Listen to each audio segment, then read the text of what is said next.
प्रकार उत्तराखंड के अंदर जनसंख्या अनुपात, यानी ये कह लीजिए कि जिस तरह से घुसपैठियों का वहाँ पे बोलबाला है, जिस तरह से वहाँ पे अवैध तरीके से बांग्लादेशी और रोहिंग्या घुसपैठियों ने शरण ले रखी है, इससे साफ जाहिर होता है कि जिस देवभूमि उत्तराखंड को हम आज देवों की भूमि कहते हैं, वो आने कुछ वर्षों में वहाँ का ऐसा समीकरण बदलेगा कि वहाँ की भी स्थिति बंगाल और कश्मीर जैसी हो जाएगी। इसी की लड़ाई को लड़ रहे हैं हमारे साथ राकेश उत्तराखंडी जी हैं, जो लगातार जमीन और जंगल की बात करते हैं, क्योंकि जो घुसपैठिए होते हैं वो ग्रामीण क्षेत्रों को टारगेट नहीं करते हैं, क्योंकि जंगल खाली पड़े हैं और वहाँ पे जाके वो अपनी घुसपैठ बनाते हैं और धीरे धीरे वो शहरी आबादी की तरफ मूव करते हैं। और इस तरह से अगर देखा जाए तो बनभूलपुरा में जिस तरह से एक IAS, जो उत्तराखंड के IAS है, दीपक रावत ने एक खुलासा किया था कि यहाँ पे तहसील के अंदर रहते हुए एक मुस्लिम कर्मचारी ने 500 से ज़्यादा अस्थायी निवास प्रमाण पत्र बना दिया और उसके बाद में वहाँ पे जांच शुरू हुई, सर्वे शुरू हुआ, तो अब तक न जाने कितने जो है इस तरह से अस्थायी प्रमाण पत्र बांटे जा चुके हैं। चलिए हम सीधा राकेश जी से जुड़ते हैं। राकेश जी, उत्तराखंड देवभूमि कही जाती है, वहाँ पे ये दानव भूमि कैसे बनी? सबसे पहले तो आपको मेरा प्रणाम और धन्यवाद कि आपने अपने चैनल पर मुझे बोलने का मौका दिया। उत्तराखंड का जन्म 9 नवंबर 2000 को हुआ, बिल्कुल, और तब उसे उत्तरांचल कहते थे, बाद में उसे उत्तराखंड, यानी उत्तर का एक अखंड भाग। बिल्कुल, उत्तराखंड को टारगेट क्यों किया जा रहा है, इस पे मैं मात्र 2 मिनट में आप सभी को बता दूं। उत्तर प्रदेश से ये राज्य अलग हुआ इसलिए क्योंकि सहारनपुर और मुजफ्फरनगर, बरेली आदि क्षेत्र से न जाने कितने लोग हमारे क्षेत्र में, गाँव क्षेत्र में आते थे और हमारी बहन बेटियों को भगा के ले जाते थे।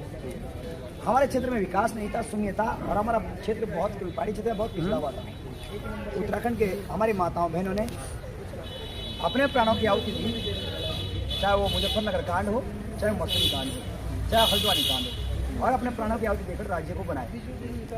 वो इसीलिए कि आने वाले समय में ये खतरनाक ना हो और स्थिति भयावह ना हो, इसलिए काम। डेमोग्राफी पे आते हैं। सबसे पहले 2000 में 1 लाख की जनसंख्या थी विशेष समुदाय की, और उसके बाद विशेषकर मुस्लिम समुदाय, हाँ, उसके बाद 25 से 28 लाख जनसंख्या हो गई है, और कहीं ना कहीं 15 लाख, 10 लाख से 15 लाख लोग बाहर से आए हैं जो काम करने आए थे, वो वापस नहीं जाना चाहते। उन्होंने स्थायी निवास, जाति प्रमाण पत्र, आधार कार्ड सब बना दिए हैं। उसमें से आधे लोग कैसे जो सरकारी जमीन पर कब्जा किया हुआ है और सरकारी जमीन पर रह रहे हैं। तो अभी प्रदेश के अंदर, पूरे भारत में SIR चल ही रहा है, प्रदेश के अंदर भी चल रहा है। 2000 के बाद 2003 की जो वोटर लिस्ट है, इसको यदि 2025 से मैच करेंगे तो लाखों लोग बाहर हो गए। यहाँ से पता चलता है कि डेमोग्राफी में बहुत बड़ा काम हो रहा था और बदलाव हो रहा था।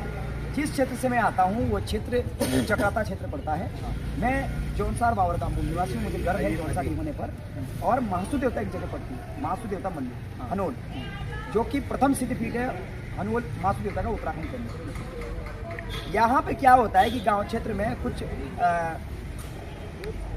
लोग आते हैं जो नीचे ऊपर आते हैं, वो लोग जो है जिसे बकरवाल बोलते हैं, मुस्लिम बनगुज्जर बोलते हैं। उन लोगों ने क्या किया कि धीरे धीरे गांव क्षेत्र में बाबूजी नमस्ते, बाबूजी हम लोगों को थोड़ी जगह दो, ये दो, उनको पता नहीं था कि ये नाम लगा रहे हैं। आज 700 से अधिक का जमीन चुपचाप उन्होंने अपने नाम लगा रखी, ना आना, ना जाना, ना बात, ना विचार। ये लैंड जिहाद का जो ये षड्यंत्र है। मैं अनुसूचित जनजाति क्षेत्र से आता हूँ। 1967 में ST का दर्जा मिला। 1984 में बंदोबस्त आता है। हमारी जमीन बाहर के कोई भी लोग नहीं ले सकते, देहरादून के लोग, उत्तराखंड के लोग कोई नहीं ले सकते। लेकिन उनके नाम एकाएक एक मुस्लिम खान पटवारी आया, उसने इनके नाम 700 से अधिक जमीन लगा दी और वो फ्री ऑफ कॉस्ट दे दी बंदोबस्त में 1983 में। उसकी फाइलें मैंने जब अभी निकाली तो पूरा क्षेत्र वो चक्का रह गया, सख्ते में आ गया कि आखिर ये जमीनें कहाँ से आ गई। उनको ऐसा लगता था कि यहाँ 1 भी इंच जमीन नहीं है इनकी। लेकिन जब मैंने कागजात दिए तो लोग उस सोच में पड़ गए कि आखिर ये क्या होगा। अच्छा, बनभूलपुरा का मैटर सबसे ज़्यादा जो है चर्चा में रहता है।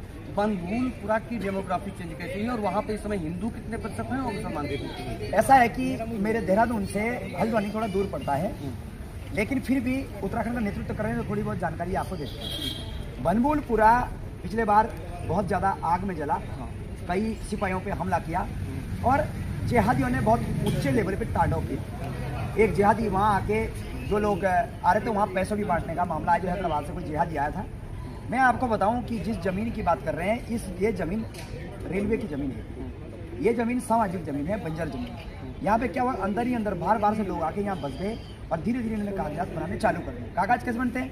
एक परिवार रजिस्टर अलग से तो नहीं बन सकते, वो क्या करते हैं अपने रिश्तेदार को उसी परिवार रजिस्टर में चढ़ा देते हैं धीरे धीरे, भाई का, फलाना का, नाना का, ताऊ का, ऐसे करते हैं। और इसकी सेटिंग गेटिंग जो है एक हमारी जो IAS है उत्तराखंड के दीपो राजू, उन्होंने इसकी खुलासा भी किया था, और डॉक्टर मंजुनाथ किसी जो IPS है उन्होंने भी खुलासा किया था कि यहाँ पे डेमोग्राफी बदलने के लिए सुनियोजित तरीके से षड्यंत्र हो रहा है।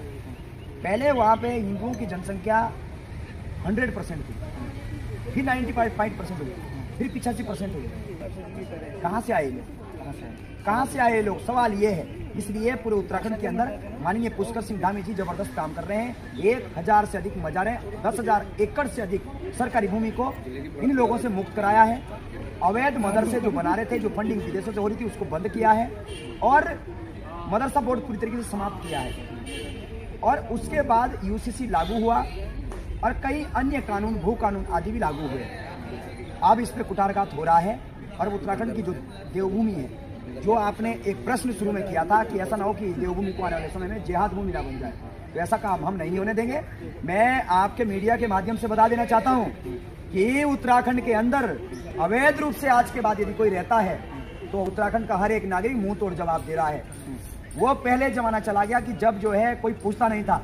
आज हम पूछ रहे हैं कि भैया आप आए कहाँ से हैं? आप यदि उत्तर प्रदेश से आए हैं तो स्थायी निवास से प्रमाण पत्र लाइए, अदरवाइज गो बैक। अच्छा, अभी आप जब हम बैठे थे तो आप चर्चा कर रहे थे व्यापार जिहाद, ये क्या है व्यापार जिहाद?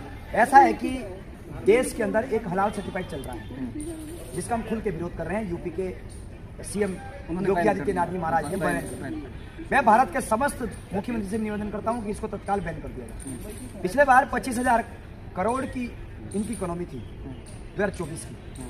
और हलाल सर्टिफिकेट क्या है, मैं आपको थोड़ा ब्रीफ कराता हूँ हल्का सा।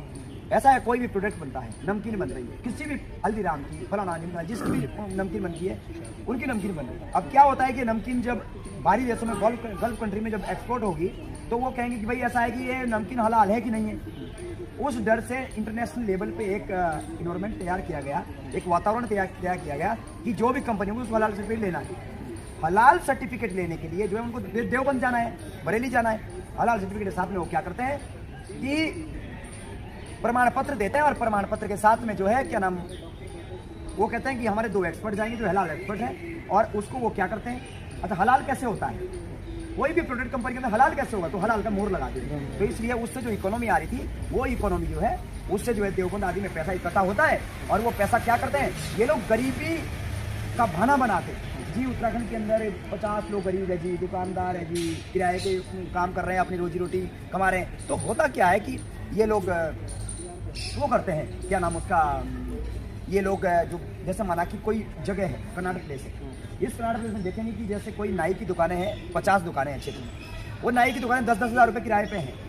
अब करते क्या है कि जो नाई की दुकानें हैं, उस नाई की दुकानों को बोलते हैं 10,000 किराए पे हिंदुओं को। वो चुपचाप जाता है, बाबूजी मैं आपकी दुकान का 25,000 किराया दूंगा। 10,000 का 25,000, 30,000 भी दे रहे हैं। मैंने 10,000 जो दुकान किराया भी दिया, 30,000 में चढ़ दिए, 40,000 में चढ़ दिए। तो वो कहते हैं, वो क्या करते हैं, 10,000 अपनी जेब से देते हैं और इसके जो 30,000 रुपए हैं, 40,000 यानी कि 30,000 तो 20,000 रुपए उधर से उनको गरीबी के नाम पे जो है सपोर्ट करते हैं। वक्त अब कोई कौन करता है, एजेंसी जांच का विषय है। लेकिन मैं आपको बताऊं कि ये जो नेटवर्क है, ये व्यापार को बढ़ावा देने वाला है।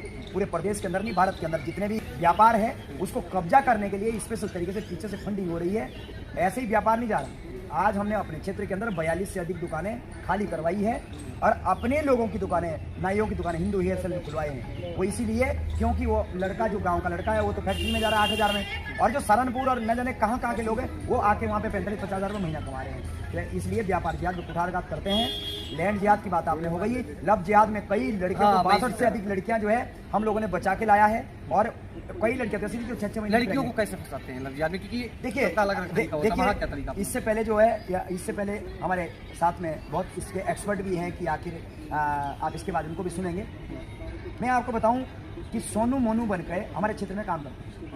कोई जूस की ठेली चला रहा है, कोई गांव में फेरी का काम कर रहा है, कोई गांव में रेडी का काम कर रहा है, कबाड़ी का काम कर रहा है, और वो धीरे धीरे टारगेट ये रखते हैं कि लड़की को पसंद है। वो ये चाहता है कि जो ये सुंदर लड़की है, साम दाम दंड भेद से ये लड़की को मैंने मुस्लिम बनाना है, लड़की को मुस्लिम बनाना है, और हिंदू लड़की है उसकी पेट से में मुस्लिम पैदा करने हैं। तो उनका साम दाम दंडभेद है। पहले वो कलावा भी लगाएगा, हमने पकड़े हैं कई मेरे पेज पे, आप देखना, माथे पे तिलक भी लगाएगा, हाथ में जो है वो टैटू भी बनाएगा, कान भी छिदवा देगा, और जबकि हिंदू धर्म में कान छिदवाते हैं, मुस्लिम में कोई ऐसा कॉन्सेप्ट नहीं। तो ऐसे कई पकड़े हैं हम लोगों ने। तो कुल मिला के लड़कियों को फंसाने का काम करते हैं। हमने इस लव जिहादियों की कमर तोड़ी है, और यदि कोई धर्मांतरण करता है उसका ट्रीटमेंट ऐसा किया जाता है कि उसकी 7 पुश्तें याद रखी जाती है। उत्तराखंड के अंदर बोलने लगे हैं, और आज भी बोलेंगे, कल भी बोलेंगे। यदि हमारे बेटी पे किसी ने नजर उठा के देखा तो उनका क्या इलाज होगा वो तो वही जानते हैं, हमें ज़्यादा बोलने की आवश्यकता नहीं है। इसलिए लव जिहाद पूरी तरीके से खत्म हो। हमारी बेटियां अब जागने लगी है। उन्होंने फेसबुक से इन सबको, फेसबुक और इंस्टाग्राम से ब्लॉक कर दिया है। और यदि कोई हाय हेलो लिखता है, सोनू मनु दिखता है, तो हमारी लड़कियां सबसे पहले बोलती है आधार कार्ड दिखाओ। लेकिन आधार कार्ड भी बदलावा होता है, लेकिन उसके बावजूद धीरे धीरे हमारे बहुत सारे लोग कहते हैं कि इस लड़की का वेरीफाई करें। एक सागर राणा लिख रहा है, और नाम उसका सनवर है क्या। इसलिए